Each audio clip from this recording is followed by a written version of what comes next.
كبسة عراقية يا اخوي. ناخذ من هيج المدفون هين بيض السمك، بيض السمك، مرقة بيض السمك، وناخذ هيج مع فلفل ولا ثوم يا اخوان. نحط الثوم يا اخوان ونسوي هيج بسم الله مع الفلفل الهندي، هيج يا اخوان.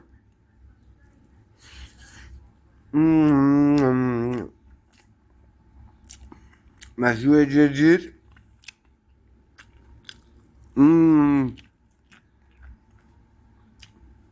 شي لطيف يا اخوان.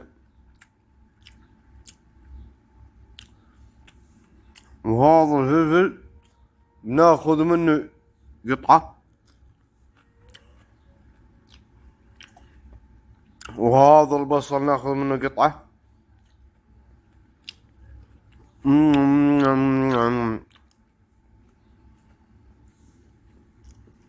شيل ذي، نعصر ليمونة وشوي من الخلطة الطيبة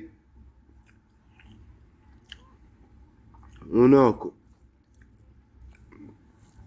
من بيض السمك مع شوي دجاجات نعصرهم بالليمونة بالفلفل. اللي ما ياكل فلفل وبصل وثوم ما يعرفش ياكل والله يا اخوان.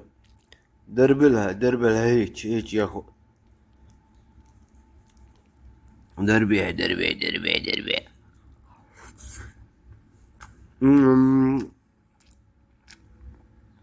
فلفل هندي حار، نار يا اخوان. بعدين بصل، واحدة بصل،